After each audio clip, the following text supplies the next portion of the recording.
All right. Welcome, everyone. Welcome. Thank you all for being here.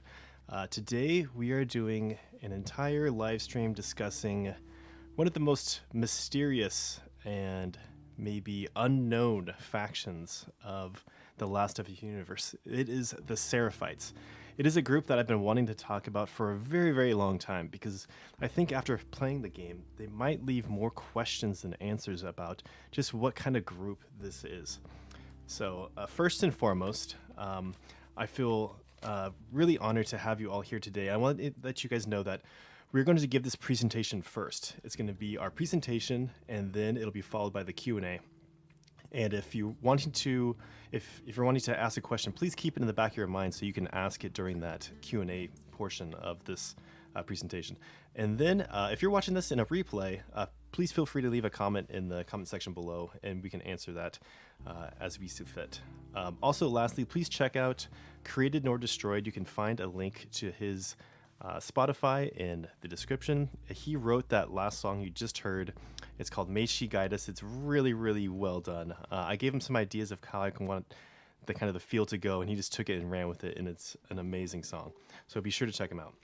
So without further ado, I would like to introduce Wolf of Thorns. This is probably, I think, our fourth of these collaborative live streams. And today we're going to be talking about the Seraphites. And Wolf, he is a streamer, a content creator, and an all-around nice guy. So thank you for joining me once again, Wolf. Good morning. Thank you. What an awesome opener and what an amazing song by Created Nor Destroyed, I believe you said his name was. Yeah, Jesse Wow. Worsty, who, yeah, he plays factions with us sometimes. He's a great, wonderfully talented musician. Yeah. I gave him an idea for that like song. I'm like, okay, like a couple of months ago, we talked about making a song for each of the different factions. And for this one, I kind of gave him a couple of hints of how I wanted to kind of be this hauntingly beautiful kind of Yeah. thing. Yeah, and he took the Seraphite whistle and he tried to match the key of the Seraphite Oh, whistle with certain. Yeah, so there's these certain elements that are kind of intrinsically Seraphite-esque, and so yeah, he definitely put a lot of details into it, a whole lot of detail. So yeah, he just knocked it out of the park, I feel. absolutely. I agree. Definitely. So yeah, how you doing, man? How you doing this I'm morning? doing great. Thank you again for having me here. It's always a pleasure to be here with you and the strategists, and excited to talk about this game we're so passionate about, brother. Absolutely. And you can catch Wolf of Thorns on YouTube, on Twitch, and Twitter as well. So here is his socials. Be sure to check him out. You will also find links to him in the description below as well. So what do you have any current or future projects that you're working on right now? What do you got going on? Yes, yeah. I recently had the pleasure of collaborating with the amazing Voldsby, a virtual photographer and another huge Last of Us fan like the rest of us. And we made a video essay about Owen being Abby's kind of hermetic messenger, which you can check out on my YouTube channel that Strat's linked for us.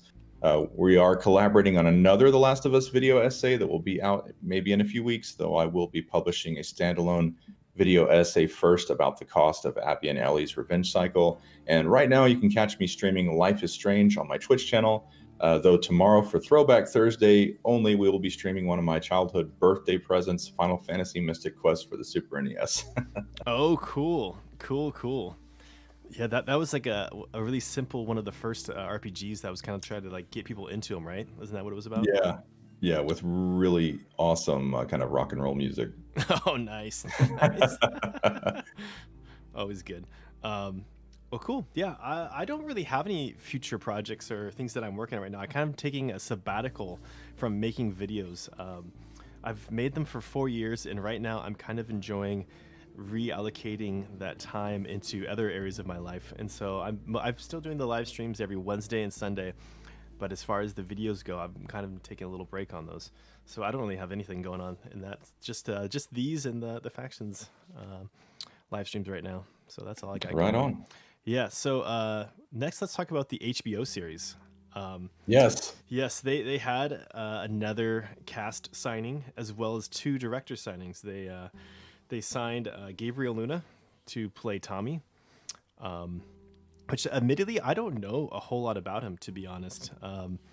I looked It, at what. Oh yeah, go ahead. Maybe you no, have I was some gonna, insight. it was the same with me. I saw the announcements and I saw a lot of fan responses and a lot of excitement, and I kind of felt in the dark because I wasn't really familiar with his work, but everybody seems really excited. Yeah, yeah. I looked back and saw what he was doing, and I was wondering at first when I heard that, and I thought, well, you know what? He kind of looks like he'd be a good brother to Pedro Pascal. So like I could see how Right. they took that angle. I'm like that works. That definitely works. And then they signed two directors for two different episodes, Ali Abbasi and Jamila Zabanik, or probably Zabanich. I'm thinking is how you probably pronounce that. And I was not familiar with either of their works, but I looked up the movies that they made, and they looked really intense and really well done. So I could see how they really try to stomp those Awesome. out. Yeah, I I think am also not familiar with them. Are those any movies we might know, maybe? they were more indie films, definitely indie Okay. films. Yeah, and I watched the trailer of one, and I know it won a ton of awards. Jamila Sabanich's Right on. movie, which I'm blanking on the name. It's kind of a question, but it was about, I believe,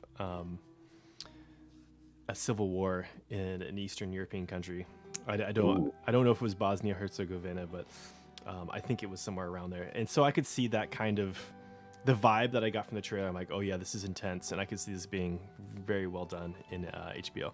And they kind of said that they kind of wanted to go for that vibe. Like they don't want the HBO to feel like this massive blockbuster movie. They want it to feel more of like an indie kind of like feel to it. And so it seems like they're definitely going that direction, I'm which is good. absolutely excited about that kind of approach to an adaptation of The Last of Us. So, Yeah, I think the episodic, having like 1 hour episodes is the way to go. You can tell a really compelling story in this kind of format, and so it's gonna be good.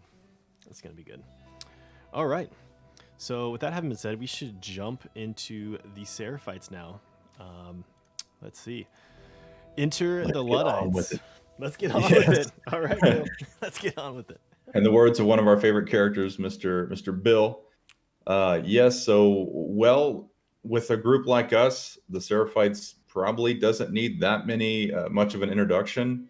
But as we all know, as the player, we first encounter signs of this faith in the form of this kind of mysterious and beautiful graffiti, kind of scattered throughout Seattle. All these messages of love and guidance, but contrasted to that, when we, as the player, as Ellie, encounter their handiwork for the first time, there's certainly no love being found anywhere. There's hanging eviscerated bodies at the television station. We soon discover that these Seraphites are this like Luddite religious movement that believe technology is somehow responsible for the fall of man. We eventually, learn that they dwell in these primitive villages, like you see here, built on a remote island that we will talk about the real life location for Mhm. later. We know that the Seraphites are these primitivists with animal skin cloaks and handcrafted longbows, and their elders, make exceptions for them to use some modern weaponry. We know they call the infected demons, which is really cool. And we know that their beliefs are based on the writings of this mysterious pacifist martyr that they consider to be a prophet. I don't know about you, Strats, but when this group was first revealed to us in Abby's trailer, I was mind blown, frightened, intrigued, turned on, and absolutely excited to get to meet this group. Yeah, I definitely was. I think the idea of having a cult in the apocalypse is not only fascinating, but also I think highly realistic as society or as people get more and more removed from that common society that they previously had. Having this separation and disconnectedness can really make not just individuals but whole groups go a little weird, go a little Yeah. screwy. And so I think that is, especially if you have something as cataclysmic and maybe as unexpected as this massive cordyceps outbreak that turns people into like demon-like people. Yes. I think some people that would definitely fracture their psyche, fracture the foundation of the world that they knew. And so they would look to cling to something. And if you had someone who was highly, I don't, you could say a manipulative or suggestible or really compelling or convincing, in their words, Terrifying. then I could see that they could definitely lure people into their group. The other thing about the Seraphites that I always thought was super interesting is I like that they had like this kind of primitivist kind of outlook, because honestly, I think that was probably be something that they would have to do, that people would have to do in this apocalypse. Like, Yeah. it always feels a little bit weird when, like you're going through and it's like, oh, here's like, a can of peaches that hasn't been eaten in 25 years. like, Yes. like what are the chances of that? Like, that stuff would Right. probably all be picked over.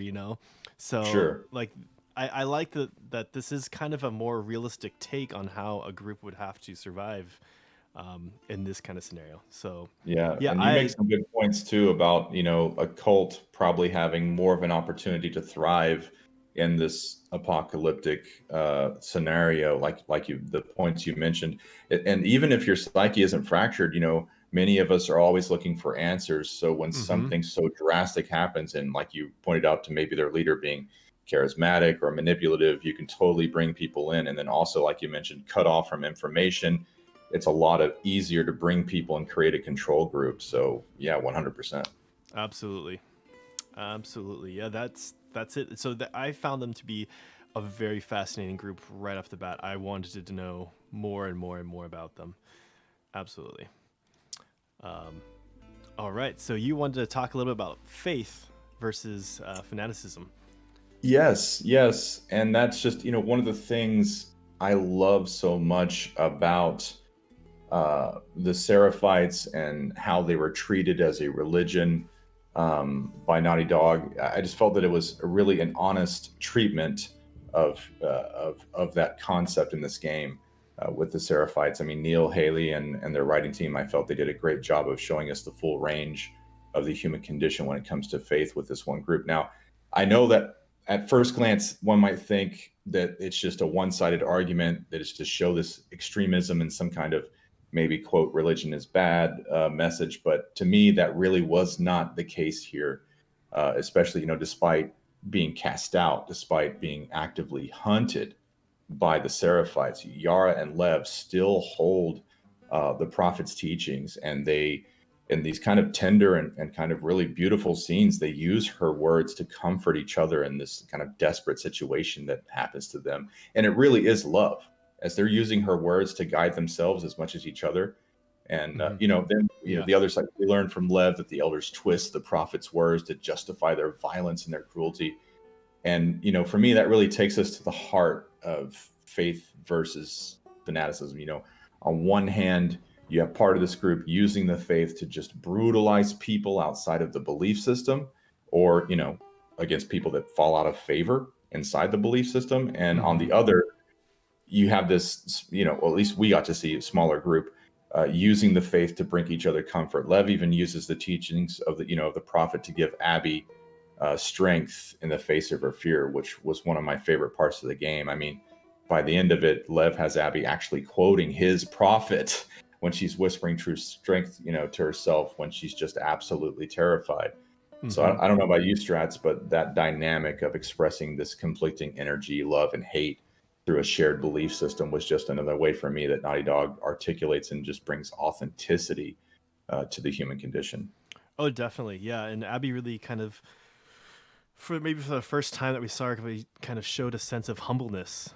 And that's what a lot of it I felt was when they're kind of speaking to, knowing, oh, when you're weakest, will you show your true strength, is really a type of humbleness, right? She's like really Mhm. like humbling herself. Like she was this really big, physically imposing force that, the Seraphite killer, she's slaughtered thousands of Seraphites apparently. And to like be distilled down to that and to have more of an inner strength versus this physical strength was like her amazing transformation. Yeah, I And agree. that really is, you're talking about her, being humble and showing her vulnerability. Like you said, she's this big scar killer, and I mean that really is strength. Is like stepping towards your fear. I mean, if you're not afraid and you're going into a situation, you're not really being strong. You're not really being brave. I mean, true strength is actually stepping towards things that make you uncomfortable by choice, stepping towards your fears because you are afraid. So yeah, 100%, bro. Agree. Absolutely, and that's really exemplified in that scene when she faces off with Isaac, um, Mhm. because you have someone here, Abby, who was really admired for her strength and skill of taking out the enemy, and then she's showing a totally different strength of being like, hey, this is just a kid, like you guys need to stop, like to face off against all of them there with Isaac with his gun in her face was took tremendous strength, and so that was it. That was that amazing piece right there of seeing that transformation of her from becoming this outwardly strong person to this inwardly strong person.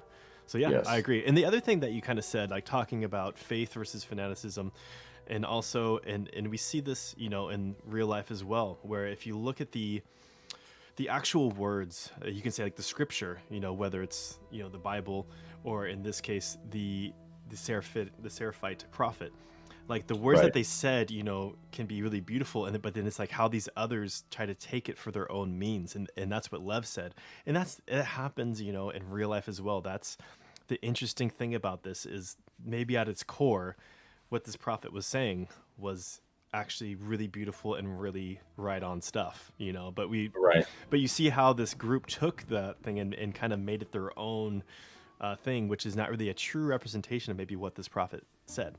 So, and I know we kind of spoke about this before, but man, I wish they had the scriptures as a journal in the game, so we could Yes.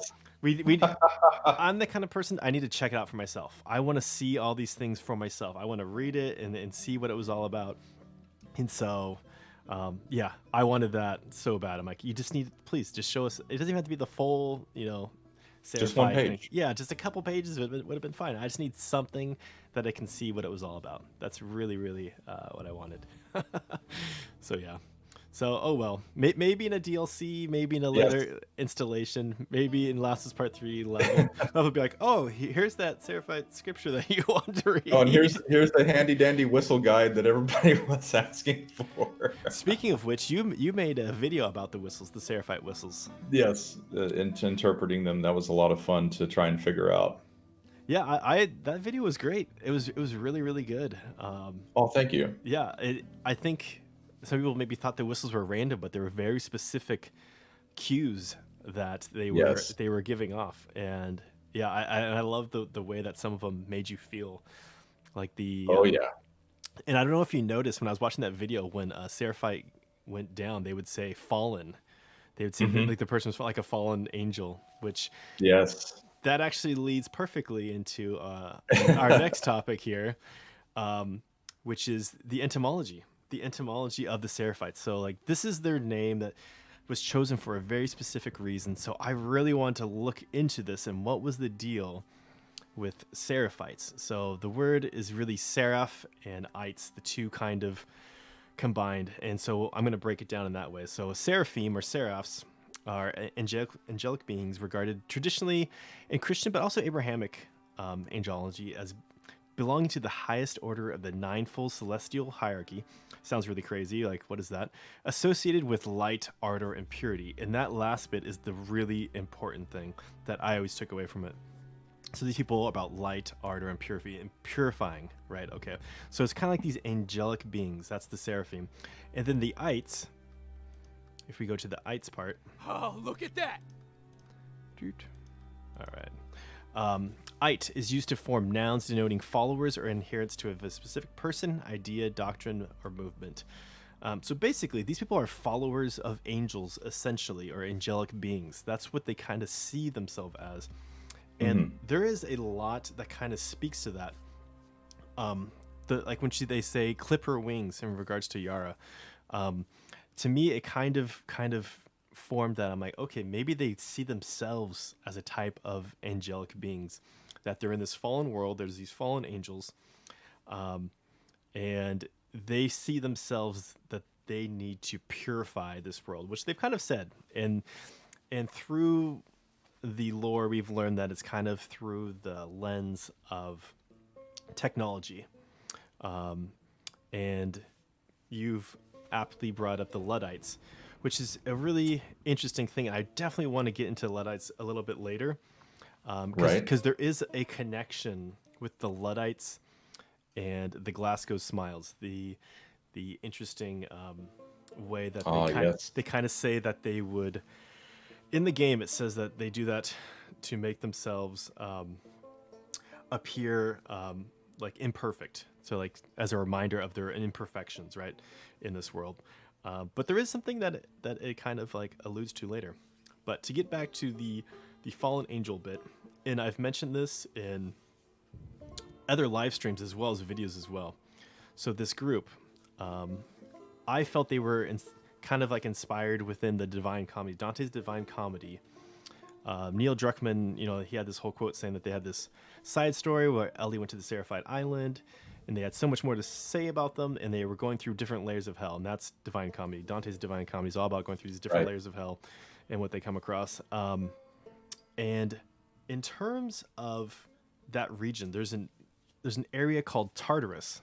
Now, in one book, it's kind of described that Tartarus is as far below Hades as heaven is above the regular world. So they're saying like Tartarus is like this really dark place way down there. And it's one of the things that they describe is Tartarus is where 200 fallen angels reside. And Tartarus is often it can kind of be equated with hell, with Hades, with Sheol, with Gehenna. They're all slightly different. Hades kind of has more of an evil and a Garden of Eden kind of aspect to it. Sheol is just an abode of the dead. Gehenna is a place where mortals is like a terrible place for mortals, and so Tartarus was thought of the place where the angelic beings are imprisoned and punished and put down. wow.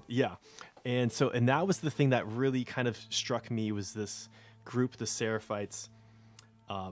The name that they chose, they're kind of really emphasis on fire and purity and light in that sense really kind of drew me to that. And within the scope of Dante's Inferno, you have these two opposite places. You have the Elysium and Tartarus. Elysium is these golden fields, very bright and sunny, bright yellows. Tartarus is the exact opposite. It's said that the sun never shines in Tartarus. It's a really murky, muddy, wet, dark place. And that's the feeling I get so much of when we're in Seattle for most of the time. There's a few instances I feel we see a sunset, kind of. Right. Yeah. But for the most part, we're just like in this really dark, wet area. And certainly whenever we're encountering the Seraphites. Yes, absolutely. When you're encountering the Seraphites, it's very dark, like all the time, right?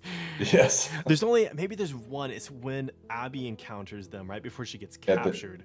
There's like a little bit of like a sundown, in like what is it, like the forbidden territories or something like that, or it's called something like that, dangerous territories, treacherous territories, something like that. When they go through I think the Chinatown section. Yes. Yeah. The other thing is in Dante's Inferno, they kind of have this Tower of Babylon kind of symbolism. And for me, I mentioned to you earlier, I can't help but feel that maybe there was a slight connection at some point to the Space Needle. Now, the Space Needle is very significant because it's always like kind of put in the center of the background on the level when we go through this level with Abby. And we'll get to the whole idea of what was there when Ellie visited the island, because I feel the Space Needle, specifically for Ellie, could have huge significance, especially with her love of space. But this whole idea that the Tower of Babylon really separated the people and made them so they didn't understand each other. I could see that with the Seraphites. You have this Space Needle that kind of exemplifies technology, right? And progress and material progress and all that. And they're about the exact opposite, right? They're all about primitivism, keeping it simple, like living off the land and in coordinates with the land. So for them, they could see this as like, this is where a symbol of like, this is where we went wrong as a people or whatever, which I kind of find really interesting. But I really want to know. 100%. I want to know what was in there. Me too. I have to know what was in there. And interesting enough, a guy Speckleiser did a video where he actually went. It was kind of like off boundary. He's able to get the debug camera and go and check it out, and it's very detailed, which tells me that they're definitely, there's a detailed version of the Space Needle, and then when you're in like downtown Seattle, there's a low res version of the Space Needle. But they took the time to make a detailed version, which I don't know. I know Naughty Dog's very thorough, but That's I just know there was more there. There's more there. so one, I need this debug camera, and and two, yes, I want to see all this footage. Yeah, you should check him out, Speckleiser. He's putting a whole bunch of Last of Us Part 2 videos out right now. Definitely check Right it on. out. Yeah. So now I want to kind of get into some like kind of real world connections and inspirations, how this group was maybe inspired by things within our real world. And one of the first things I thought of was both the Seraphites, the clothes they wear and their hair.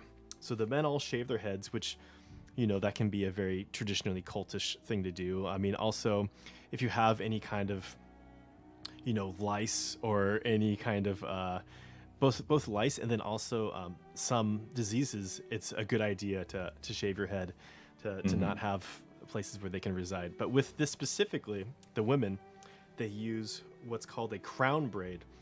And the crown braid kind of came about in medieval times, specifically in more religious-based groups, because like really untied, unkept, like hair was thought of as sinfulness and temptation. Like they thought the free-flowing hair would tempt people to be impure, right? So they would tighten it up in this very ornate crown braid. And so That's so fascinating. I never knew that.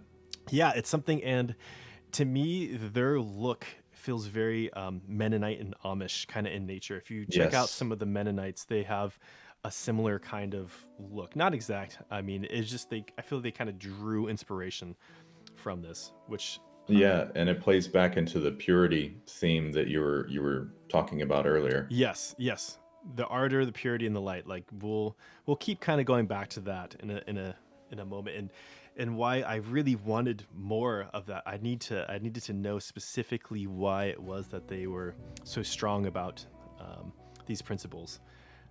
The other thing is they all sport a Glasgow smile, which in the game we're told that it's kind of a rite of passage, or a coming of age process where they would have that happen. I don't even think it was self-inflicted. I think like an elder of the group would do it, and the person is supposed to like symbolize their imperfect nature. And this is where the interesting connection to the Luddites kind of comes. So the Luddites, a lot of times they're just simply thought as like, oh, they fear technology. They didn't want anything to do with technology. Right. And the Luddites, it wasn't just the physical technology. It was the idea that they didn't have any control or say over technology being introduced. They saw that this would go into a very difficult direction, that it would really oppress them in the future. And sure enough, it pretty much did. Once the Luddites were eradicated as a secret society, and they were kind of a secret society. Most of them did not get caught initially. They were very interesting in how they did that. So you had the industrial age came, and then you had 12-hour shifts, and this was rife in England. And what you had, and in Scotland, in Glasgow, the result of this industrial revolution, was they call it, industrial age, you had people of all ages working huge amount of hours for a pittance. And that is when the gangs of this area kind of started making a rise, making a creation, because you just had this really strong deprivation. And that is when the Glasgow Smile, that's what they would do. Certain gangs would do that, inflict that upon both just passers-by, people who they felt had offended them, as well as rival gangs. They would do that as a symbol. Yeah. It was just... so that is the kind of Luddite Glasgow Smile connection. That's an interesting connection. Wow, man. Yeah. I have to say. I mean, it's a very striking thing. You know what I mean? To see the Glasgow Smile is a very striking thing. Sure. And so, yeah, I felt that there had to be a little bit more to it than that. Yeah, so that's that. So let's see. The other thing that was really interesting is this thing called Pushaputa Mudra. So when we see this prophet, she often has her hands open in a downward motion. In that this mudra, if you ever know what mudras are, you should look them up. A lot of religious symbolism uses mudras, Right. whether it's Buddhist in nature or Hindu, even Christian. You can find old depictions of Jesus doing mudras, and you're like, what is this? Like, what are these weird hand gestures? And they're really interesting. And this one is known as a handful of flowers. She's kind of like representing it's a offering, openness, and acceptance. And once again, Hmm. this is why I really want that scripture so much. I really want it because, I mean, who knows? Maybe her writings were all just really wonderful, and it's just unfortunate that was wrapped in this, grotesque kind of Sure. violent cult that kind of took it to a really extreme level or a different direction. So I thought That's that. cool. I'm a big fan of mudras personally, and I Mhm. never noticed that she was making one, so that is really awesome. Yeah, the first time we see her it was in that same gameplay that I'll kind of talk about a little bit later. They're in like the downtown Seattle, the kind of parking structure, and you see on the wall it says "May she guide you," and her hands are like that, is doing that mudra. That's That awesome. was the first time I saw it. I'm like, whoa, whoa! There's like the cult like leader or messiah or whatever, like on the wall. Like it was very subtle, but it was brilliantly done, really, really well done. Um, and we should, so to get into like where the Seraphites really are, like what is this Scar Island? You did some research because I've been to like this area. I've been to the Space Needle. I've been here, and I knew that it wasn't an island. That's why I'm like, whoa, what's going on here? Right. And so there's something very interesting going on here. Maybe you want to take some time to speak to this. Sure. Yeah. Absolutely. And I've never been to Seattle, and I didn't think that the Space Needle was on this remote island separated from kind of metropolitan Seattle. But ever since I saw Abby and Yara kind of taking this boat to the Seraphite Island, I absolutely wanted to know where that was in real life. So the major clue is obviously the Space Needle in the distance, which Hmm. would be in which I'm sure you already know, the Queen Anne neighborhood, Hmm. and probably maybe the neighboring Magnolia neighborhood as well, due to elevation, Hmm. meaning that rising water levels have turned part of Seattle proper into its own island. And uh, to kind of give us perspective to other events happening in the game, we can see that the location of the aquarium on Google Maps and Hmm. its relation to the Space Needle and Queen Anne, kind of showing you that direction that they're sailing towards in the boat. I've darkened where I estimate the rising waters to have cut off. I mean, just Yeah. eyeballing it from what we see in the game, Yep.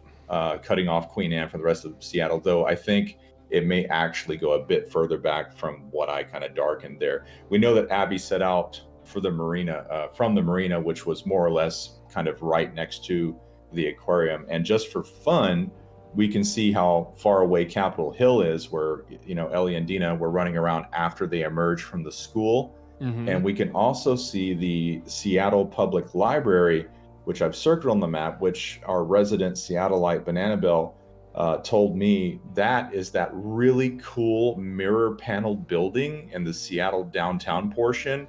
And while we cannot enter that building with Ellie and Dina, we can see it and kind of admire, how unique it looks. Yes. And I don't know about you, Strats, because I know that you already have your own history and familiarity with Seattle, but as someone who lives in Texas and I've never been to Washington State, seeing these locations on Google Maps and their kind of close relation and proximity to each other kind of gives things a different and more kind of intimate relation and perspective for me as an outsider as I play the game, because I think in my mental headspace, all this stuff was far, far, far away from each other. And now just seeing how kind of close it all is, I don't know about for you, but it kind of brings it home for me as an experience. Oh, definitely. Yeah. I've visited Seattle many times. I don't live in Seattle, but I've definitely visited. I've been to most of these locations, actually all of these locations. Seattle Art Museum, I've been to Sam. I've been there.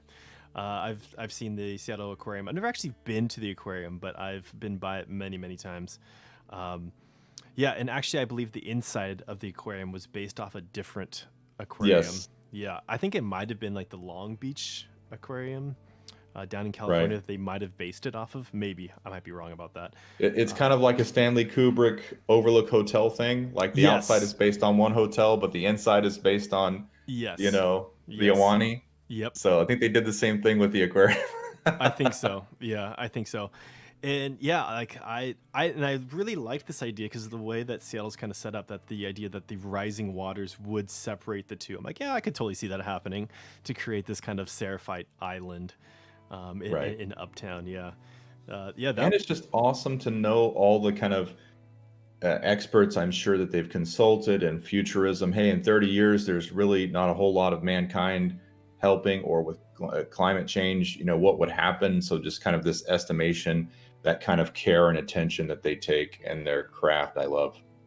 yes, yeah, and Seattle in general is a hilly, like a kind of a sloped city, and it was built upon an old Seattle city because due to deforestation and like mudslide. Like mudslides was a constant thing.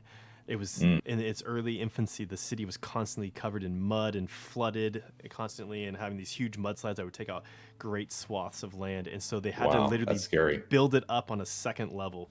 Yeah, if you ever go to Seattle, I mentioned this before, but go to the underground tour.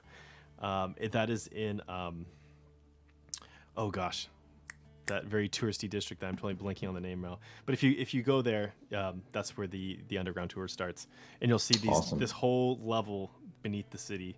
And with any kind of underground, you have like kind of like these seedy, kind of human trafficking, opium dens kind of like thing going on, which to me also I mentioned this in the that mythology video, why it kind of really made me think of this Hades or this Tartarus like hell like Yeah. place because like yeah, it was literally like a muddy swamp, which kind of goes along with that whole Tartarus thing. But yeah, this is good. I'm so glad that you took the time to point this out because I think physically it does have some significance in the real world of this Seraphite Yeah. Island. I know. I think most people, if they're not familiar with the area, they just think like, "Oh yeah, of course there's an island there." Right. And for those of us who like live near, they're like, "Whoa, that's crazy that they made that. They made this whole island kind of occur." Yeah, it's cool. So now I kind of want to get into. So we've kind of talked about stuff that's been in the game so far. So now I kind of want to get really expand out and talk about things that not just was, but maybe what could have been or what was and were changed. Hmm. I think something very, very interesting may have happened in the development of this game. So I'm entitling this section "A Prophet Without a Prophecy," and I'm going to read a quote by Holly Gross. This was in the Washington Post. She did this interview with Elise Favis, I believe it was, and she offered another perspective on the scars. She said, "In The Last of Us Part 2, players engage with a faction called the Seraphites, often nicknamed Scars, who are religious zealots. Towards the end of the game, you explore their home, a village housing thousands on a lush island.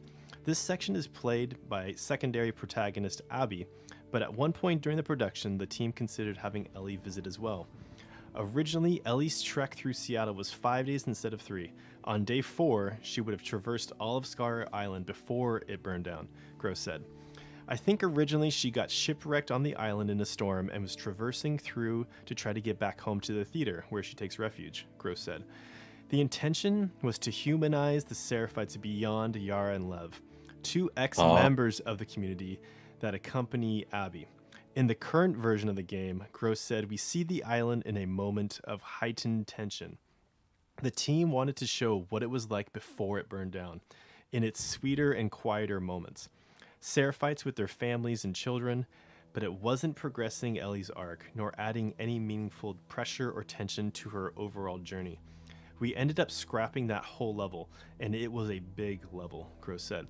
"It was really cool. The designers had a lot of great elements to it, but we ended up scrapping it because it didn't move her story along narratively. It was like cool gameplay, cool setup, did something really nice in terms of expounding on the enemy. So for me, there was a Wow. lot to take from this. There was a lot to take from it. One, yes, it showed that there was a huge amount of Seraphite stuff that was cut. And I think for me, that explained a lot because I felt like there was so much missing. Particularly that piece where it says the intention to humanize them beyond Yara and Lev. Because really, our only experience with the Seraphites is when they're trying to kill us, when we're like invading on their place, or when they're fighting the WLF, like in that kind of like interaction, and Yes. they're already heightened. And then you have Yara and Lev, two people who are apostates. Well, we'll get into like this whole like kind of the words they use, which are really interesting as well, and kind of lead me to different beliefs and maybe where they originated, this kind of group. Yeah, because Yara and Lev, they are two Seraphites, but they're also people that grew up in the Seraphite culture. Like Yes. it wasn't like they lived through the fall of society and then joined and have that path. It was just they were brought up within it. Like they didn't really have a choice whether to join or not. So it would have been Man. cool, yeah, to have like this kind of group, like to be able to have like discussion or see people who chose to join and why. Yeah. I absolutely understand her choice, or their choices, I should say, narratively for removing it. But man, that things like that, like showing the more human side of this group, it totally resonates with the things that I like to explore, whether I'm telling a story or whether I'm partaking and experiencing someone's story. So that's really cool, because I wasn't aware of that you shared that. That's awesome. Yeah, yeah. It for me, this is like a big piece of the puzzle of this Seraphite group and why we don't really, at least I feel, I don't truly understand their motivations. A friend of mine says like you should really ask three basic questions in terms of religion. It's why are we here? Why do we act? Like how do we act to others? Like why do we choose to act the way we do? And what happens when we die? Three really basic and I think really crucial questions as far as any religion should address, and pretty much all of them do. With the Seraphites, there's a couple of things like they don't really go into detail about like why they do their purification ritual. Like why is it that they do that? I mean, it just looking at it from any kind of logical, reasonable standpoint, you're like, oh, this is horrible, this is awful. And then they don't even talk about what happens when they die. What happens to a Seraphite when they die? Like, where do they go and why? Like, that is, to me, is a really, really important thing. A really important thing. And I can't also help but feel like when you have a prophet typically is kind of thought of in a couple ways. One, it could be someone who is divinely inspired or has a direct connection to God or a deity, and that was never directly addressed. Or she has a prophecy, and that's the one that to me is super interesting. So what is like the Seraphite prophecy, if there is one? What is the prophecy? And this could go in really interesting directions. Like, what if this lady that some people thought was crazy, or this group kind of really rallied around, what if her prophecy was, that in like whatever 30 years from now, the chosen one shall arrive, a sheep or a lamb in wolf's clothing, who you shall know her by her immunity to, Sure. sin or the infection or whatever. And it's like this whole like describes Ellie's coming, right? Because that would have been awesome to play with something like that, and then to see how Ellie approaches that. Yeah, because the first game kind of sets up Ellie as this messiah character, right? She can sacrifice herself to save humanity. And so it really does. What if you have that character all of a sudden arrive on this Seraphite island where they were like waiting for a person like this, and all of a sudden she's like, whoa, like you get like into this really interesting kind of dynamic. And I also like the idea of a game or a medium trying to put you in the shoes of the people that maybe these Seraphites would try to recruit, right? Like, what is their draw? What is the allure to the Seraphite life? Because In what we have, I don't see it at all. I really don't. Like, it just seems like a lot of vileness and hate and violence. You get a tiny bit of this kind of like agrarian, like living back to the earth kind of life, a little bit, which to me in a post-apocalyptic situation makes a lot of sense. It makes a lot more sense for them to live off the land than Yes. to try to find 25-year-old peach cans, in record stores or something. Like that doesn't make as much sense to me. Even setting up, Yes. like basic gardens isn't as easy as it sounds. Yeah. So yeah, And it's funny that you keep mentioning finding the peach cans, because the video I did a few weeks back was basically about that very thing. Oh, was it? Oh, perfect. Yeah. Yeah, my realism in The Last of Us, Yeah. thing. I saw. I guess I didn't make it to that part. I did watch some of Yeah. it. Yeah, that was good. I mean, yeah, I don't know about you. I'm probably not eating this. Probably not eating those peach cans. That's a long time. That's a long time. So I kind of want to get into like some of the words. So, we don't know a whole lot about what this prophecy or what their origination is. They don't even mention that they're necessarily like Christian in nature, but there are certain words they use that certainly say that they're along those lines or Abrahamic. I remember when like the leaks happened, there was all this stuff like, oh, it's a Christian cult, and all this, and they said no, it's not that. And so like I really wonder if certain things were changed or adjusted to try to make it I don't know, less offensive, or try to put it in a way where it didn't offend. These are some of the words that they use. Apostate. An apostate is someone who kind of denounces a religious order or beliefs. That is Yar and Lev. They are known as the apostates. They call the infected demons. So did that indicate that they think that they're already in hell because there's demons here? Or are they like these demonic possessed people? Like, who knows? Elder, like this is used in a lot of Christian religions.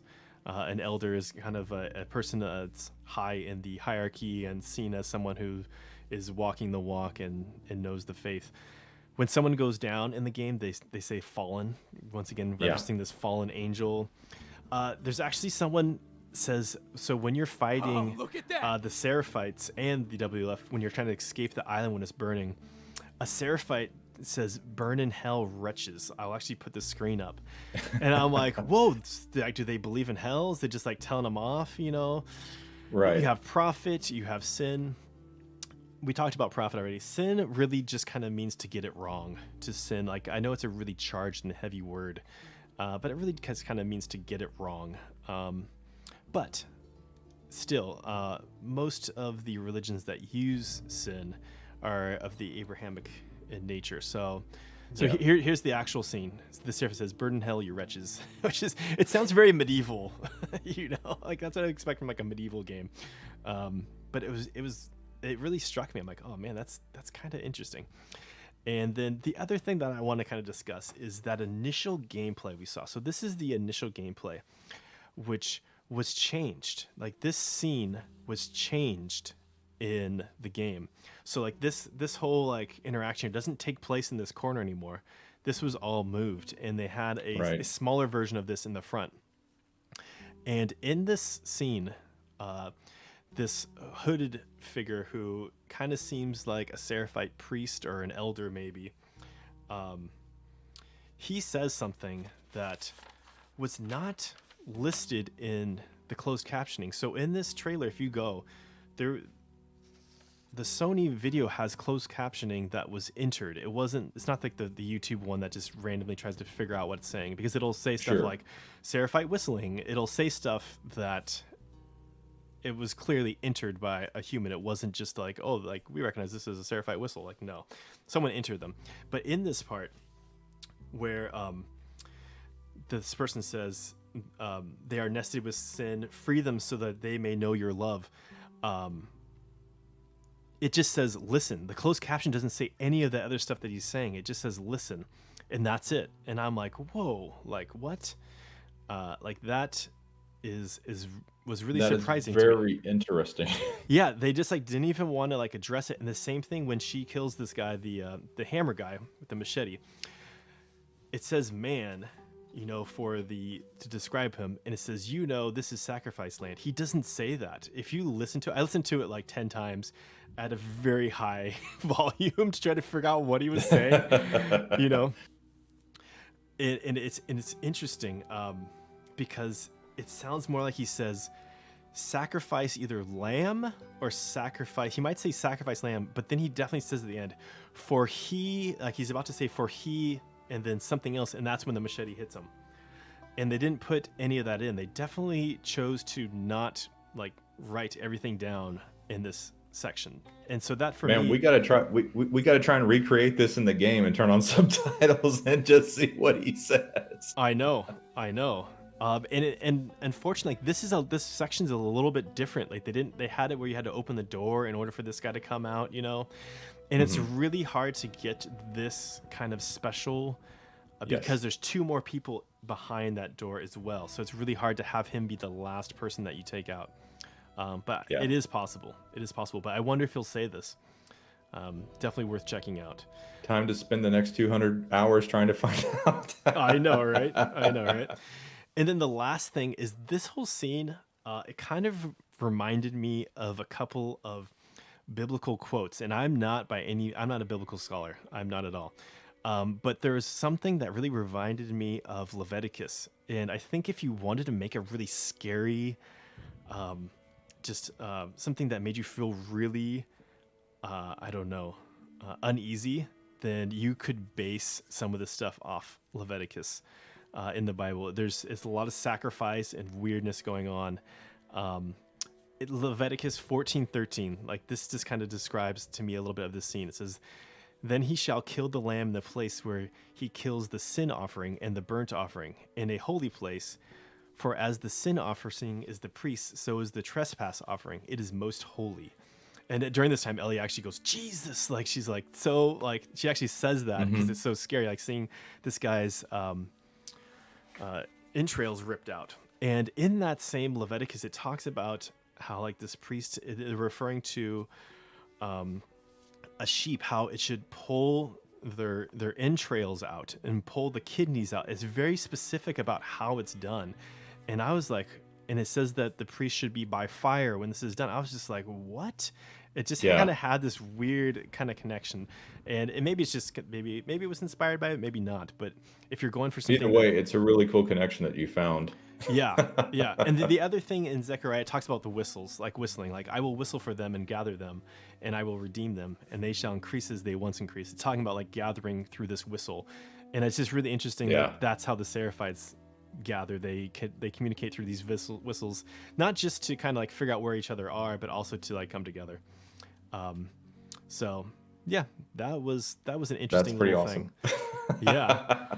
So with all that having been said, I think that huge level that was cut was a missed opportunity that I want to know what the draw is to the Seraphites. I really do. I want to see, was it like this really alluring, peaceful place in a turbulent world that people are like, wow, like this is a great place to live. It's really, really tough. And so I think we should do some Q&A now. We can answer that question. Absolutely. Or attempt to. So here's the last thing, the Q&A. We have this haven, a safe haven. This is probably known as safe haven.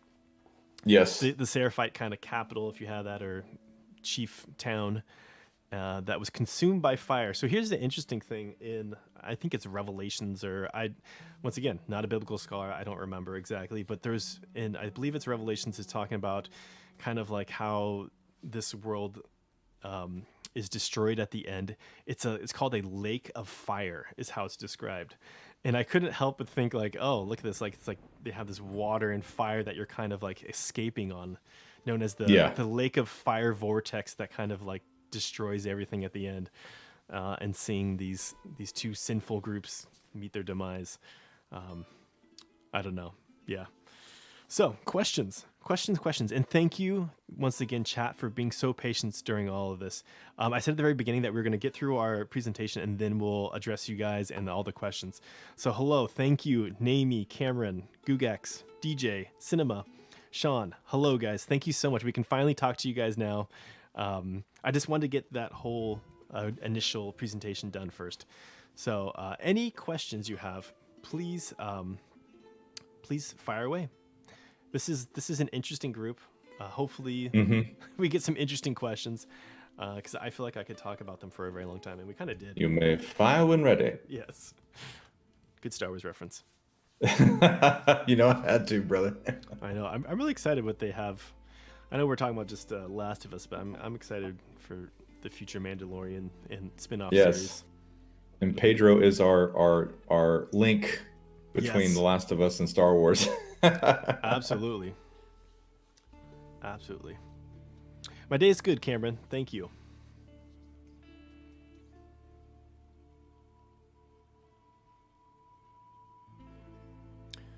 Fire Girl, what would you guys expect to be in the scripts if it ever came to light? Oh, in the scriptures? Well, we know a couple of things that they said. We know a couple of things. We know the true strength part. I'm trying to think what else Love says. Oh, we know that they're not supposed to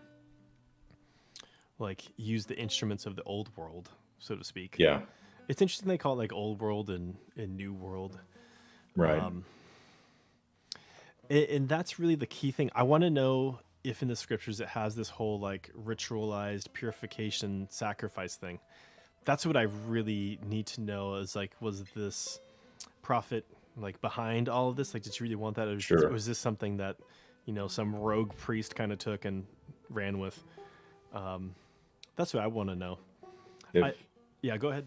If I had the joy of writing for them, what I would have loved to explore was I would have written scripture describing the demons, and so that it's like so awesome, like you're reading the scripture and you're seeing like in this kind of biblical verbiage them describing the cordyceps infection, and just however that dovetails into their belief system of what does it mean for your soul if you become infected and you transform into a demon. I'd really love to explore or see their take on what that means. Those are some of the things, Fire Girl, I would have either loved to explore as a writer in the scripture or to have seen them explore, for sure. Yes. Yeah, I agree. Yeah, we want that scripture. I mean, I don't even want to try to just guess what they want to say. I mean, it definitely has some like Amish, Mennonite, Abrahamic, and even Zoroastrianism is kind of like mixed in there. It's kind of a mishmash of a bunch of them. And so maybe that's why they didn't just have a specific thing, because they'd have to really kind of like stick to one. But yeah, I would love to see that scripture if they ever have it. You found it interesting that in this apocalyptic world, they had created a religion. Like, wow. Yeah, I mean, people would need something to get some answers to, right? This idea that we just live in this mechanical world, this cold universe where everything is just, kind of a scientific, just biologically based world. Like, why, what hope would you have to live in this post-apocalyptic? You'd want something more meaningful to kind of cling to. And so I could definitely see a religion, maybe not the Seraphite one as it's presented. I don't personally find that comforting or wanting to. Yeah. But Flare Boy says they are not supposed to have regrets. Yeah, that's a good one. I mean, no regrets. It's really important to try not to live a regret-free life, but they're bound to happen. I mean, part of growth is to realize your errors that you made in life, right? Mm-hmm. 100%. That's a big part of it, and not to ignore those errors, but to face them head on and deal with them. Maybe that's your inner true strength, right? Right there. Right. Did the lady in the mural have a name? I don't remember. Nope. No name. We never find out her name. It just says the prophet. That kind of bothers me too. I need to know the name of this person, and did they just call her the prophet? What did they call her? I just needed a little bit more. Mad Matt, you just realized your tracksuit pants are on backwards. Do you really have a tracksuit on? Oh my god. That's great. Nice, Seinfeld. My day began. My day began good. Oh, thank you, Cameron. I'm glad you're having a good day so far. Flare Boy, I wondered what Seraphites would do whenever their own became infected or turned into demons. Yes, that is a wonderful question. Wonderful question. What happens when a Seraphite becomes an infected? Yes. Dude, A demon. Yep. I feel like they would try to purify them. Now, whether that's, I don't think maybe they would slice their stomach open. I think maybe they would burn them. Yeah. That'd be my guess. That would be my guess, is that they would burn them. So who knows? We don't know. That's another part of the lore that we'd have to explore. And Strats, what are your thoughts? Even if there are no Seraphites at all in part 3, do you suspect that we might either hear some conversation or find some letters that might kind of tie back to the Seraphites and kind of tell us what happened, or maybe name drop the prophet or something like that? I could see that happening through love. Yes. Like you could definitely have the Seraphite, like the good aspects of the Seraphite religion or belief system living through love. Absolutely. Right. I think that could be easily done. Definitely. I mean, maybe Lev even still has like a book of scripture still on him at all times, like that'd be really cool. Maybe if you had a level that you played as Lev, you win the backpack, like wink, there's the book. You go. There's the book. Thank you. Woo. Finally. Or he writes them because he was made to memorize passages and stuff. Yep. That would be so cool. He makes a mural that has like some passages written on it. That would be cool. I would dig that. Hey, what's up, Sid? Sid Pandy. Yeah, she didn't have any names, and she died in WLF captivity. Like Abby said, damn it, Isaac, you turned a crazy person into a martyr. Yes, Martyr's Gate. Yeah. And once again, that mudra, the handful of flowers, what does Martyr's Gate have all around it? Flowers. I mean, which is pretty typical of, like any kind of shrine. But I just found it really interesting that kind of like tied in both of them together. And that they would risk their lives to keep that thing adorned with flowers, because there's a civil war going on and they're sneaking. Yeah, I know. They're sneaking to flowers the gate. In there. Yep. Sid says that's when the hanging and stoning started, according to Lev. Yeah, hanging and stoning. Yep. Which is like this crazy kind of backwards medieval kind of aspect that it kind of keeps going back to that. Lev still abides to his faith and belief, which you really like about him. Yeah.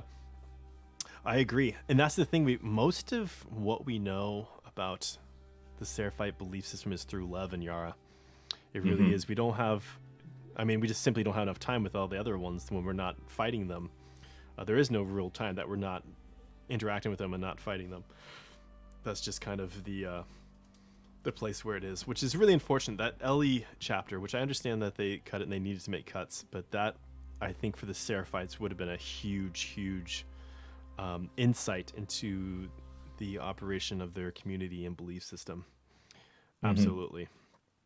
I love the fact when the Luddite Seraphite Island is watched over by the big symbol old world of Seattle. Yes, the Space Needle. Exactly. Yeah. Once again, yeah, I kind of like equated it to like this Tower of Babylon moment.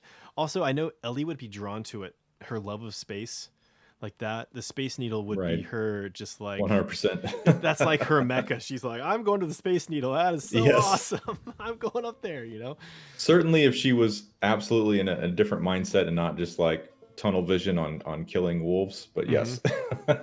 Yeah, Ellie 100% would have gone up into the Space Needle. And that there was a scene there. There's definitely had to be a scene of Ellie in the Space Needle. And I kind of watched that. Do you think that was intentional? I think it was definitely intentional. Gugax, I do think the Space Needle, it's a striking, very obvious and memorable aspect of Seattle. But it also it symbolizes this like technology and future, like technology and science into the future kind of idea, which is the exact opposite of the Seraphites and kind of where they are in this fallen world where, everything has gone awry. I really get that. I think it's definitely intentional. Probably get a DLC, hopefully. May the current be calm. I like that. Yeah, they do say that. May the current be calm. Yeah, that's Yeah, and that's a scripture we need expanded on. Like, what's the full passage of "May the current be calm"? that kind of leads me to like the Bruce Lee quote of like be water, be like water. Formless, yeah. Yeah, like that's really good. Like when you're in conflict with someone, being and not just that, but being flexible, and that kind of also goes to the Tao Te Ching, right? About Hmm. being flexible. Like if you're a reed in the water that is flowing and flexible, then you'll be able to weather this turbulence. If you're a really rigid stick, you can get snapped. Boom, just snapped right in Right. half and broken. And And that's a great metaphor for life. And I kind of think maybe they're speaking to that. May the current be calm. speaking of Bruce Lee, I saw on the Google Maps he's buried in Seattle instead of Oakland for some reason. Yeah, isn't that interesting? Yeah, yeah. Yeah, who knows? Maybe that's a connection, maybe not. But yeah. Oh, RM. Let's see. Was the prophet created from the story woman mentioned the Hillcrest? Yes, yes. That is the woman. That is the prophet. She's the Hillcrest woman who kind of like saved her neighborhood. And that kind of part was weird to me a little bit, because so you have this apocalypse going on, and someone's writing a news article about this woman saving this town, right, or saving this neighborhood amid all this chaos. I'm like, who's this person that's like going to their newspaper and printing this out? And so Yeah. I'm like, what? Like that to me was a little bit like, that's a little weird. It's a little weird. Yes. I mean, I have no doubt if there was like an apocalypse like this, like Seattle would be an absolute war zone. Absolutely. Absolutely. Definitely.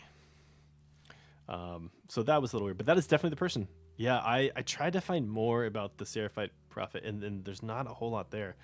Don't know her name. We just know that that's how I kind of start off. She was doing a very kind thing for her neighborhood, and then kind of evolved into this groovy eco village, man. It's kind of like, and then it went from that. It went in a totally different direction, right? So some of it's definitely believable, and I could see how it kind of like goes in that manner, but ultimately we don't have enough details, I feel, to make a really strong assessment of it. Sid says, I like when Abby read those Seraphite prayers. Yeah, they kind of similar stuff from some Hindu temples. Some folks tying string to a pole, make a wish. Yeah, exactly. Yeah, there is like a martyr's gate, I believe, in Jerusalem. It's kind of like, I think there might be even several kind of thing where people would tie up prayers and whatnot. There's one thing about there is that section. Let me see if I have one of the pictures where it shows it in the background. Not that one. I guess it's in the background of that. So yeah, in the background of this hall here, where there's all these prayer offerings and whatnot. The one thing about the prayers that kind of were interesting, it was always people asking for something. Give me the strength, to be able to like contribute to my society, to become an asset, which I get that that's a thing. One thing was like, please have this elder like choose me to be his wife, like kind of thing, and then like give me like a horse so that I can do this work, or like there's all these things that they were asking for, which was interesting, but also I feel like in a way the way that they're kind of portrayed, I would have thought that they would have asked, their prophet or Messiah or God or whatever to direct them in how to do their will, like how to do the Messiah's will, or the God, like tell me, like show me a sign like of how to head in direction, not just asking for stuff. You know what I mean? Right. Like that to me, I felt like it was a little off. Like I felt like they would have wanted more direct, like show me the way to your will or whatnot. Yeah, like, don't ask for the fruit, ask for how to grow the tree yourself. Yeah, because like the thing about cults in general that is kind of interesting, and I'm always really fascinated with cults and how they happen and how people join, and that whole thing is people they kind of create this dream bubble, and people get enwrapped in this kind of like unreality dream bubble, and they're not really allowed to question its principles or leadership. And so that I felt like kind of tied into that they would ask more for direction, not ask for stuff. and once they're in that bubble, kind of disconnects them, right? It's all about disconnection from what's real, from what's good. And it puts the authority really of the person outside of themselves, where they want to be told what to do. And so that's the thing that I find. And I wanted to see how this point of no return. That's the thing about cults, is they kind of feel there's this point of no return where the person is kind of lost and you can't bring them back into like a truthful reality because they've just gone so far. And I kind of wanted to see that played out a little more. I know they had a lot in this game. They had a lot. They had to jam in there, and this is just one little thing. Yeah. Right. But I would have liked to seen that maybe like more of the brainwashing side. Yeah. The control group aspect of it. The indoctrination. Yeah. Like we don't really get to meet like the elders or stuff, I guess Emily kind of, but she doesn't last very long. No, unfortunately, because I would have liked to have seen her as an antagonist in expanded play. Yeah. And I'm totally blanking on the actress's name, but a very, great actress played Emily. And same with Isaac. Isaac's the dude from Westworld, it's like, it's like they had these great actors. Jeffrey Wright. Yes. Thank you. I felt like they had more there. There's had to be way more there for each of these groups that had to be, unfortunately, be cut. So what's up, Reek? How's it going, man? Yeah. Yeah. Right. Reevetron. She's not a genie, dude. Yeah, exactly. Let's see. Sid says part 3, Ellie goes to Texas and visits Kennedy Space Center and then visits the rocket garden, maybe even Joel's house near Austin. Yeah.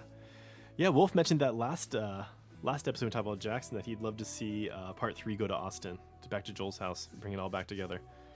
Yeah. Which I love. I loved your take on that part 3. Namie says water can flow or it can crash. Yeah. But that's Bruce Lee's quote. Yep. Yep. Beautiful water.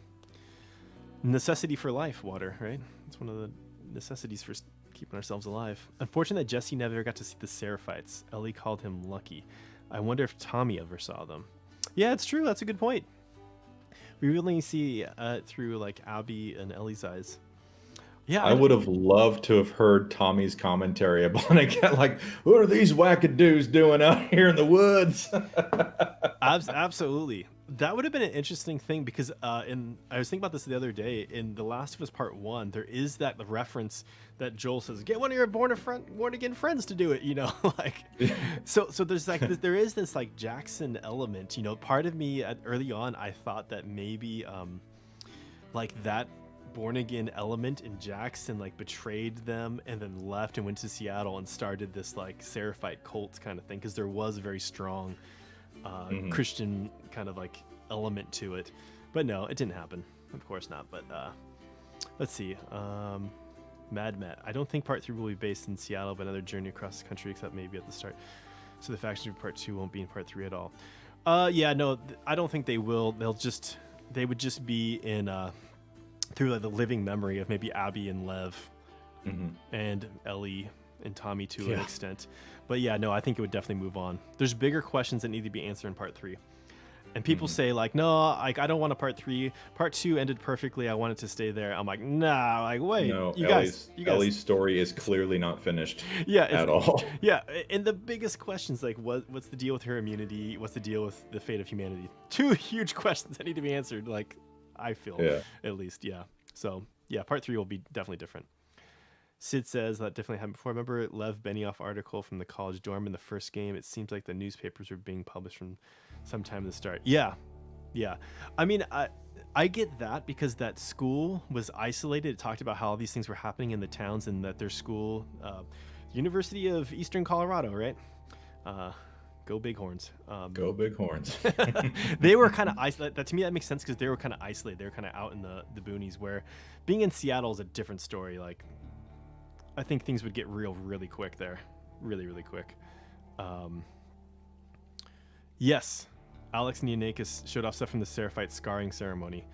Yes. And they did have a different kind of look in a lot of the concept art. The Seraphites, they kind of had more of a like a fishing aspect to it, where it seemed like they existed more along the coast with like fish nets and stuff. We are doing well, Sacred Phantom. We're doing well. Thank you. Emily Swallow, the armor woman from The Mandalorian.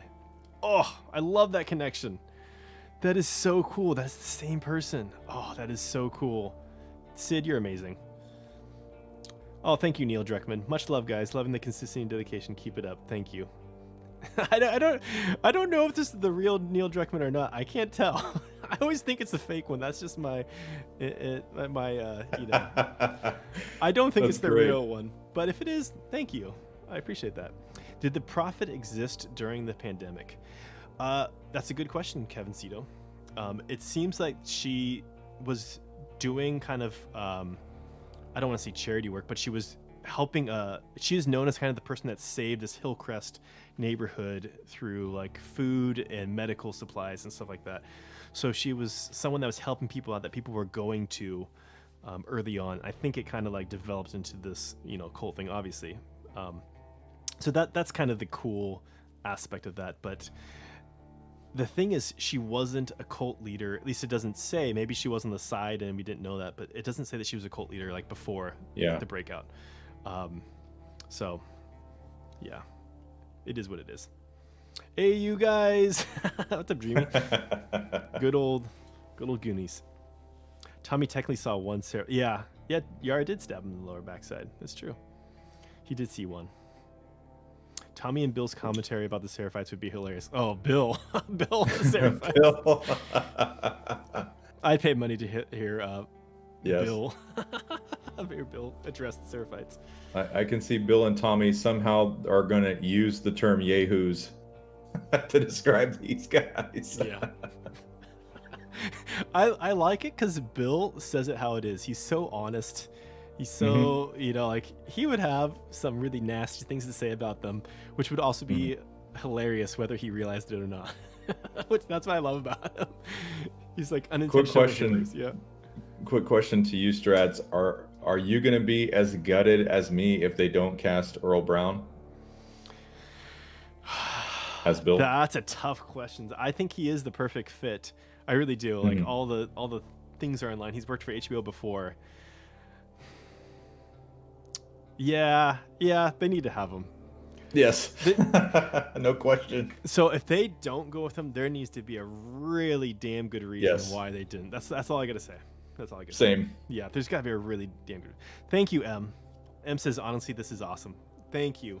Yeah, thank you. This is the kind of stuff I love talking about that, for whatever reason, doesn't really happen as often as I feel like it should. I mean, like, I feel like with this game, like this game has been talked about so much, but a lot of different aspects. A lot of people don't really go into a lot of detail with the Seraphites. And once again, there's not a huge amount of source material to draw from. Right. Yeah, it's crazy. Oh, I know, Reek. Yeah, YouTube is probably like 60% imposters. It's true. But you know what? That imposter is a very kind imposter, and so they have good intentions. So thank you. Sure. Yeah. Let's see. She gave me a prepper vibe. She was always ready for something, and maybe she paid attention to the news, the cordyceps slowly spreading, and became aware. Yeah, I could see that. I could see that the prophet had some prepper-like aspects. Sure. Oh, thank you, Gugax. Thank you for stopping in. Yeah, you're very welcome. Sacred Phantom. Hopefully we get to hear what Holy happened to Tommy and Joel before they're falling out in the first game. Yes. I think that is something that people will want to see, and I think it'll definitely be addressed in the HBO series. They will have the time and the space to really go into that in more detail, right? I agree, Sid. Bill is funny, but he doesn't know it. It's true. It is so true. It does. What did the wolves do to mess up the truce? What do you mean, Kevin Cito? Can you clarify that? What did the wolves do to mess up the truths? I mean, to go back to that kind of like Christian-based symbolism and stuff, I do like that you have this group, and this outside group's called like the wolves, because there's so many symbolism. Like wolves is all over, the Bible, of like these outside, like they're talking about the shepherds, tending to the sheep, and keeping from wolves. And so you do have that kind of like thing, which is kind of fun. To a certain extent. Let's see. I'd love to see her around the show, but I also think having some people in the show from the game and not others, it'd be weird. I wrote this in a tweet, and W. Brown liked my tweet. Oh, cool. He liked you. That's awesome. Yeah, W. Brown's a cool guy. He also liked when I did my Bill loadout for factions. He liked it. That's awesome. I know. That is awesome. Which is so cool. I love that. I'm like, man, I just want you to know, like, you really brought Bill to life. He did such a good job. He really did. So let's see him bring Bill to life in real life. This is going to become the W.L. Brown Bill cult. We're just going to proselytize everyone. This game is given panic because every now someone who whistle. Oh, yeah, the whistle is really unnerving. It is. Are you familiar with the method of interpreting the Bible and Divine Comedy, which involves 4 different levels of senses? Tofo Nardi, good question. Good question. I have heard this 4 senses kind of thing. Is it part of the 4-way as well? The 4 ways, that's another thing. You have that whole, oh gosh, the 4th way. What's it called? Gurdjieff, the whole Gurdjieff theosophy kind of thing. Yeah, you can send me something on that. I'm open to reading and checking out anything. I really am. Do you think they'll ever release a multiplayer game of TLOU 2? I think there's a standalone game. Now, whether it's along with Last of Us Part 2, I don't know, but they're definitely working on something. They are. Question unrelated to TLOU 2. Have you ever played the damn map when it's glitched out? There's no dog, and the map looks so different. Different shadows, colors. It looks insane. Curious. Huh. I have played the multiplayer damn map. Yeah, we're talking about the factions MP. Yes, I've played it where like the fog doesn't come in and it looks almost like it's like daytime. I have had that. Or like it's like weird. It's like there's a light. I think there's like a light filter that doesn't load for some reason. And yes, it looks very different. It looks very different indeed. I know what you're talking about, yeah. And I have experienced that. I'm like, whoa, like what's going on? It is weird. It is weird. Someone said Jack Black for Bill. Oh no. Jack, no, please. I sure hope not. Just because there's I love Jack Black, but not as Bill. Yeah, there's just too much history with that. Too much. What's up, Matafix? How are you, man? Okay, thank you. Thank you, Sapin Papusas. All right. Let's see. Well, we can answer a few more questions. What's a Melomat? And then I think we'll call it a day. Let's see. I remember from Mel, Manny, and Abby dialogue. Oh, Sid said that's what I remember. Some scar teens threw rocks at WF Patrol and hurt them in some way. The WF shot them up, thus breaking up the truce. Oh, I could see that. Mm-hmm. Yeah. I mean, there's some like strategic technical aspects of it that I don't understand. Like the Seraphites had this amazing island, you know, with apparently thousands of them living on it. Right. I can understand them needing to go to the city to maybe get some resources and whatnot, but I didn't really understand why they had to have a turf war with the WLF. That I didn't understand, especially when there were so many infected around. Like you would have figured the WLF would have had their hands full still dealing with infected apparently that are in buildings and whatnot. Yeah. Yes, hello Millimat. Hope you're doing well. Let's see. Buckley. Yeah, good old Buckley. We talked about Buckley last time. Buckley is in Jackson next to Gustavo. Yep. The founder of Jackson. In my head, that is yes, the head cannon. Yes. Ball. What's up, Wiffle Ball? Wiffle Ball's been here for a long time. I remember your comments from a long time ago because your little icon, the Wiffle Ball, is just so perfect. What did you rate TLOU 2 out of 10? It's so tough. I hate putting like a number to it. I've always said that for years now. You know, technically to me, it's 10 out of 10. I think story-wise, I don't bash it as much as most people do, but I think there were definitely areas for improvement and areas for expounding, like a lot of the stuff we talked about today. I'd give it like an 8 out of 10 story-wise.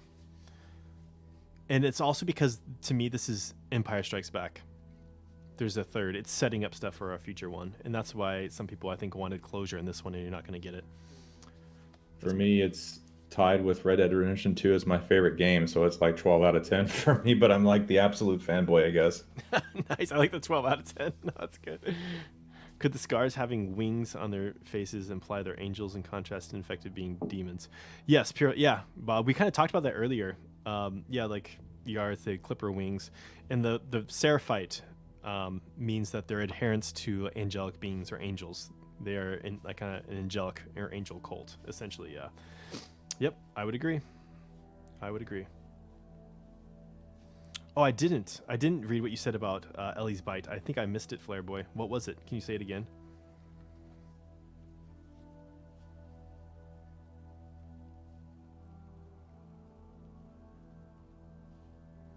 How could you notice it was TLOU Part 2 multiplayer by that short video? No, I just know that they're actually, I know from job postings and other deductive analysis that they have been working on the multiplayer for a long time. And other things that I won't say. What's up, Alyssa?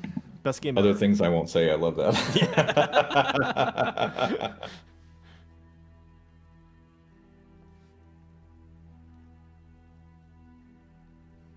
Take these broken wings, Mister. Oh, man. Yeah. Let me see if I can find Flare Boy. Where was your... Sorry, I missed your thing about Ellie's bite. Would you rather be a Seraphite or WLF Michael Bason's?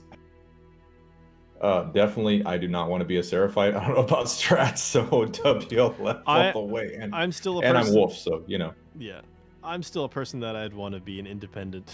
I'd be Bill. Well, we were only given 2 choices by Mr. Michael. And so I refuse to make one of those 2. That's always my thing with people like, oh, that's a cop-out. Like, no. Like, if they... I would still... like, you have to choose one of those. I would run away. I would start my own thing. Whatever. I would... Yeah. I would. I wouldn't distill it down to having to choose between those 2 groups. I would find... There's a saying... Invenium... what is it? Invenium viam art facium. It's Latin. It basically means find a way or make one. Invenium viam art awesome. facium. Yeah. I love that. Find a way or make one. I would make my own way. That's what I would do. That's what Bill does. That's why I love him so much too. He doesn't give a crap. He's like, I am not, just gonna go along with this crap. Right. Okay. I found your where'd it go? Flare Boy. Strats, I'm Bill. Fire Girl. Imagine if Ellie got captured by the Seraphites like Abby. What if they saw Ellie's tattoo and bite mark, and part of me feels like they would have worshipped her and treat her like a messiah for being immune? Yes. Yeah, Flare Boy, we kind of talked about that earlier, like the whole prophecy. Mm-hmm. Like, what if Ellie was, like, the prophecy was that, this person said, 25 years from now, the chosen one shall arrive, and you shall know her by her immunity or something like that. Right. Yeah, I think that would make for some really compelling, interesting, and how would Ellie rectify that and deal with that, right? It's kind of like C-3PO and Return of the Jedi. Yes. Right? It'd be interesting. Yeah. Thank you, Flameboy, yeah. I think the story kept growing, and Neil and Haley went a bit too far with the complexity of the story. He kind of broke his real simple story with complex characters. I would agree, Sable May. Yeah, I think they called it ambitious, and it just kind of kept growing and growing and got... really expansive. It did. And so they... Sure. Thank you, Tofu. Aut invenium viam aut facium. Thank you, Tofu Nardi. Bam. There it is. That's it. Yeah. It's a great quote. I'm so glad I don't have to try and pronounce that.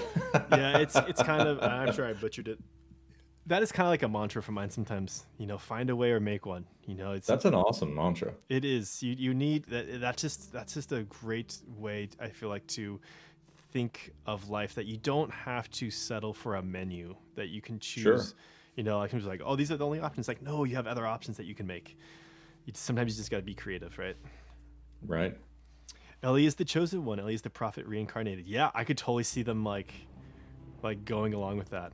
Yep, I could see that. It'd be really interesting, right? Right on, Flare Boy.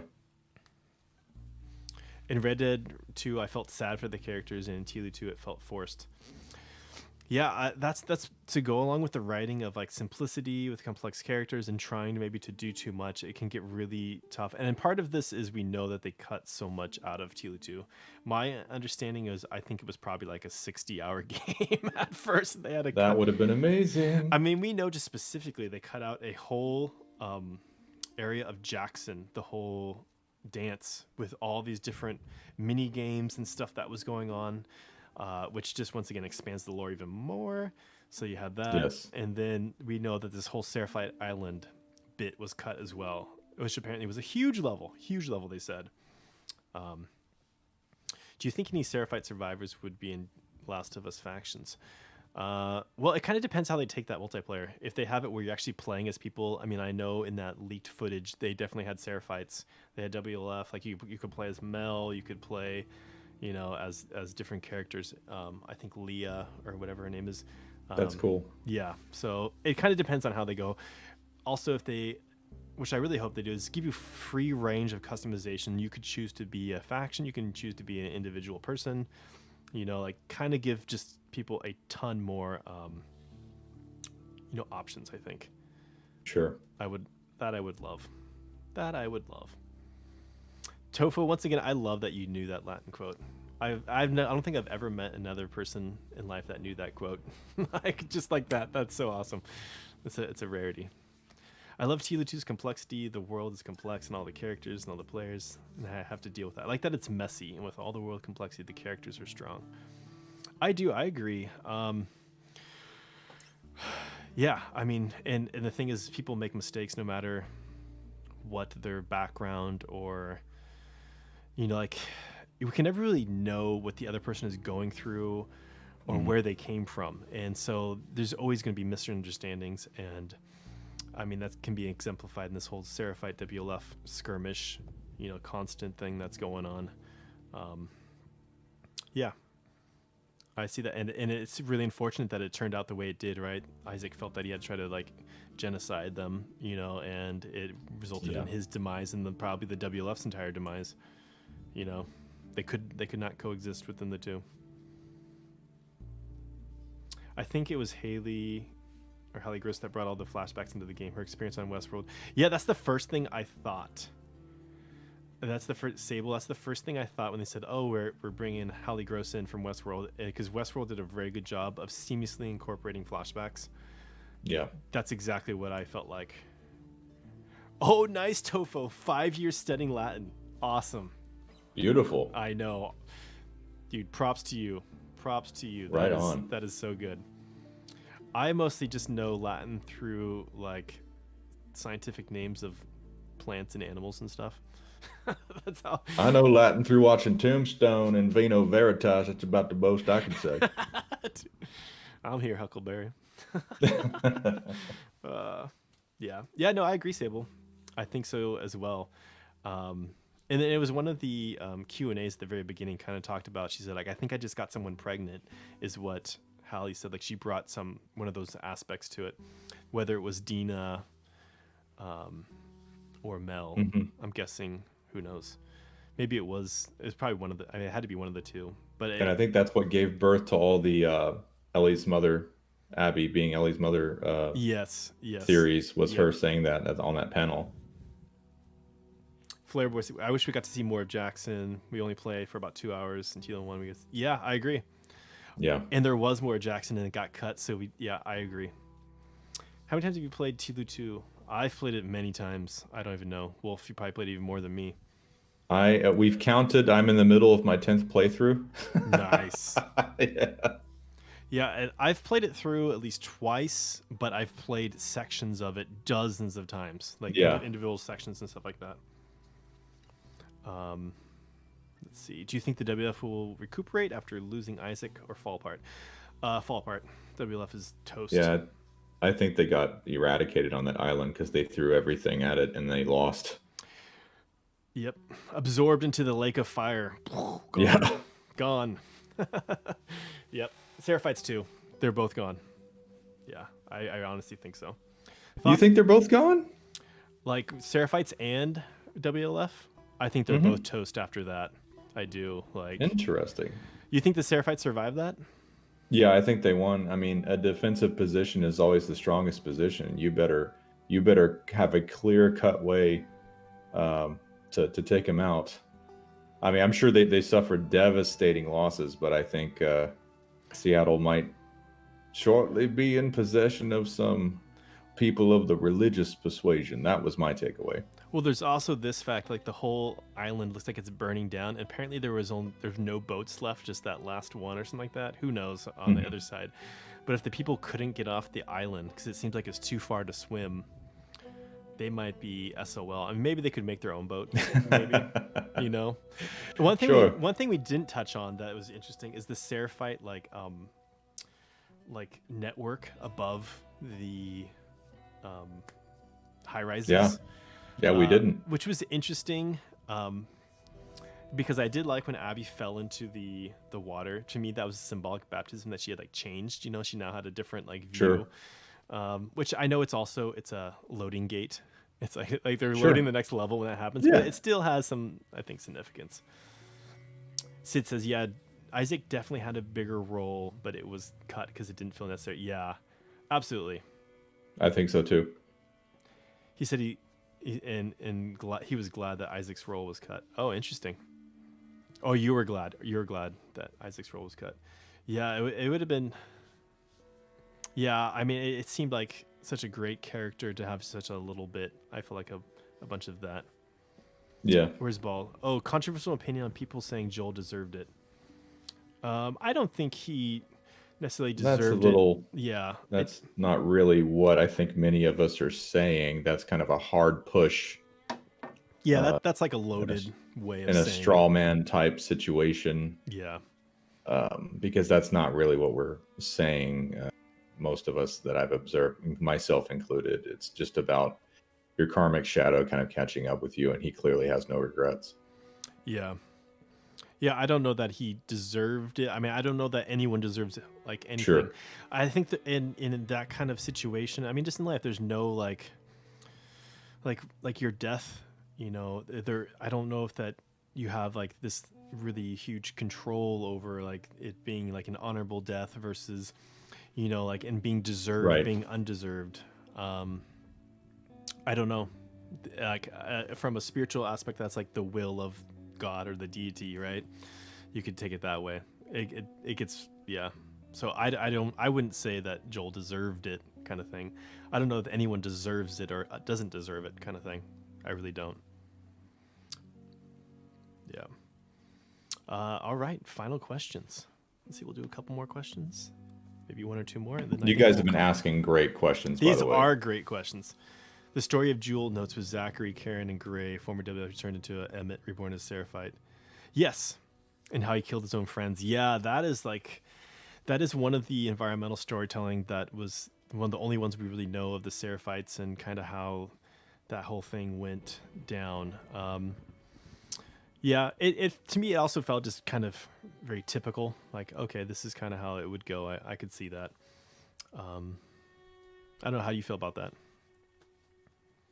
What's that again? I was reading somebody else's question. Oh, sorry. Just the whole like the notes of Jules and Zachary, like the person that had become a Seraphite. Like the notes. That was, you know, that didn't really resonate with me very well. So I don't really have. That was one of the environmental storytelling. That's probably like the only environmental storytelling that I really didn't jack into. But almost everything else, like Boris's stories and of course Ish, like I really love. But for whatever reason, the environmental storytelling with those Seraphite characters, and maybe it's because of my own past with religious stuff, like I just kind of checked out. Like I was not really interested in their specific thing that was going on in those letters. Yeah, no, me too. I don't like to talk about that because I don't want people throwing tomatoes at me. No. Like I don't have any like religious trauma or anything like that. I kind of grew up very secular, and for me there's no hook. I didn't have the hook that I have in other things. Like I found Ish and Boris really fascinating. I didn't find that like that kind of story like fascinating at all. It didn't feel like, to me, it didn't feel like really real. I didn't feel genuine or sincere. It just didn't do it for me. So I didn't feel like a hook to join the Seraphites at all or anything like that. I didn't really see it why someone would do that. you And see, know? that's exactly how I felt. I just didn't really feel comfortable expressing that because I see their letters brought up, and I'm like not really resonating with it at all. No, So no, that yeah. it's interesting that you seem to feel similar to me about I that think I think it's specific letter chain. I think it's fair to say it could have been done a lot better, and it could have been more Okay. specific. Yeah, absolutely. And once again, it needs that hook. It needs that draw. People join cults Yeah, for a reason, but it didn't really sure. seem to have that strong reason that would convince someone, especially in the given situation in the society. Maybe it'd be like, hey, Yeah, we have abundant food, shelter, right, security, all this stuff. Like maybe if something like that, that would be the hook. And I'd be like, okay, yeah, these people, like, they got it together. They had this groovy eco thing right. going on. I like, oh, they kind of are a little weird about some of these things that I'm not really sure about their rituals yet or whatnot. Like that would have been to me more convincing. And the person like, And and then it wasn't the, until they were like knee deep and they're like, oh crap, and like, kind of what you're saying about cults and stuff too, what I would have loved to have seen them explore in the environmental storytelling in a conversion aspect for the Seraphites is, I don't know if you're familiar with Flowers for Algernon, a yes, short story yes, that I do. many of Yep. us probably. So you know how it's interesting storytelling, how he's mentally challenged and then he gets really smart and all that kind of stuff. Hmm.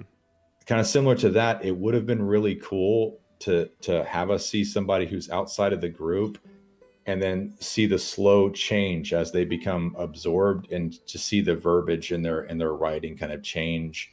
That would have been kind of cool, and it could have had a more powerful thing to kind of draw me in, make me care about them first, make them sympathetic to me, and then see how they're starting to transform and change, and maybe even buy it. Like you're saying, we need to know why they bought into it to begin with, and then just kind of see that transformation to somebody that's hunting you down, trying to kill you.